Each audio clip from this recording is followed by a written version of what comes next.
नमस्कार. आज मी बनवणार आहे अगदी लहान मुलांपासून तर मोठ्यांपर्यंत सगळ्यांना आवडणारे असे पान मोदक.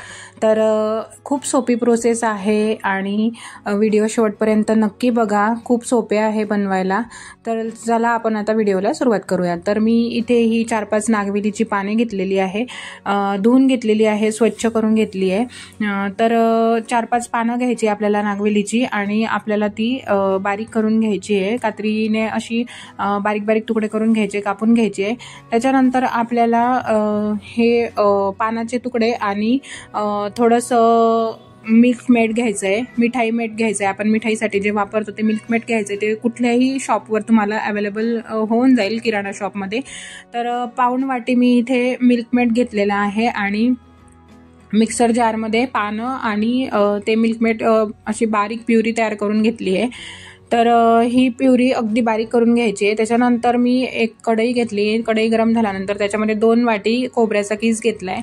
तर हा किस आपल्याला हलकासा भाजून घ्यायचा आहे, खूप जास्त लालसर करायचा नाही आहे. तर आपण आता हे म्हणजे जोपर्यंत खोबरं थोडंसं असं क्रिस्पी होईल तोपर्यंत याला भाजून घ्यायचं आहे आणि कंटिन्यू मी हलवत राहायचं आहे, कारण ते जर आपण नाही हलवलं तर मग खाली लाल होण्याची शक्यता असते.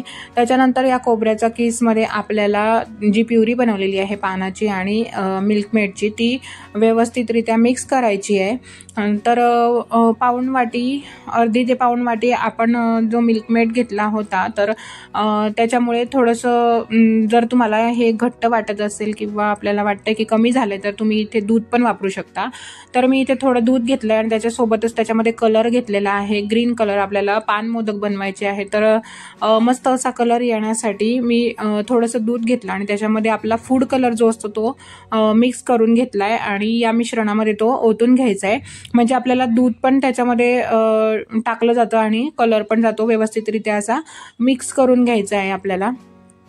तर आता हे जे मी बनवते हे तुम्ही स्टफिंग म्हणून म्हणजे स्टफिंगवाले सुद्धा मोदक बनवू शकता. तर असा गोळा बनला पाहिजे. तर आता या अगदी कोरडं झालंय आपलं मिश्रण, मस्त असं गोळा बनतोय. तर असं मिश्रण बनवून थंड होऊ द्यायचंय. त्याच्यानंतर आपण स्टफिंगसाठी सुद्धा बनवू शकतो. तर तुम्हाला स्टफिंग करायची असेल तर ते करा, किंवा मग तुम्ही डायरेक्ट सगळं मिक्स करून सुद्धा वापरू शकता. तर 1 चमचा खोबऱ्याचा किस, 1 चमचा गुलकंद, अर्धा चमचा बडीशोप आणि 1 चमचा इथे मी तुटी फुटी घेतली आहे. आणि तुमच्याकडे जर पान मसाला असेल तर थोडासा पान मसाला घ्यायचा आहे. तर माझ्याकडे पानचं इसेन्स होतं, तर मी ते थोडंसं इसेन्स टाकून घेतलंय, 5-6 थेंब एवढं, म्हणजे थोडासा फ्लेवर येण्यासाठी. आणि नसेल तर तुम्ही स्किपही करू शकता, कारण आपण पान वापरलेलंच आहे, तर त्याच्यामध्ये पानाचा फ्लेवर येतोच.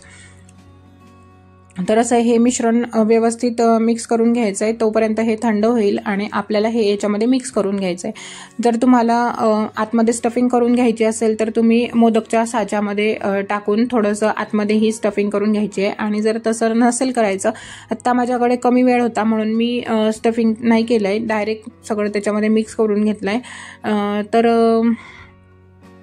असं खोबऱ्याचं पण बनवू शकता तुम्ही हे मोदक, आणि मावा वापरून पण करू शकता. तर जर वेळेवरती मावा अवेलेबल नसेल तर असं खोबऱ्याचं नक्कीच बनवू शकता. तर हा माझ्याकडे सिलिकॉनचा एक साचा होता चॉकलेट मोदक बनवण्याचा, तर याच्यामध्ये मी करणार आहे. कारण माझ्याकडे हा मोदकचा जो साचा आहे पिवळ्या रंगाचा तो खूप मोठा आहे आणि एवढा म्हणजे पान मोदक एवढा खाल्ला नाही जात, म्हणून मग मी चॉकलेट मोदकच्या जो साचा आहे त्याच्यामध्ये हे असे फिल करून घेणार आहे. अगदी सोप्या पद्धतीने फक्त फिल करायचे आहे, शेप भेटण्यासाठी. फक्त आपल्याला मोदकचा शेप येईल त्याच्यासाठी आपल्याला याच्यामध्ये टाकायचे आहे आणि सगळे भरून थोडंसं प्रेस करून भरायचे आहे, म्हणजे आपल्याला व्यवस्थित असे पाकळ्या वगैरे दिसतील आणि शेप छान येईल त्याचा.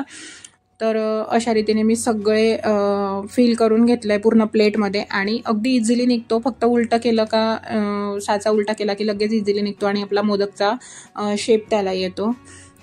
तर बघा, छान असा मोदक आपला बनवून तयार आहे, पान मोदक.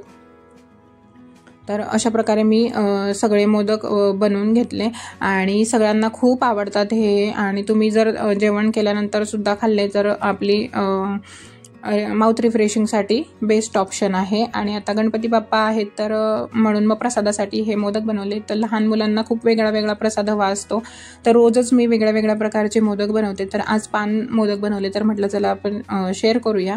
तर अशा प्रकारे छान असे पान मोदक बनवून तयार आहेत। तुम्ही पण नक्की करून बघा, खूप सोपी पद्धत आहे, अगदी कमी सामानात होतात, घरामध्ये अवेलेबल जे असतं त्याच्यामध्येच होतात।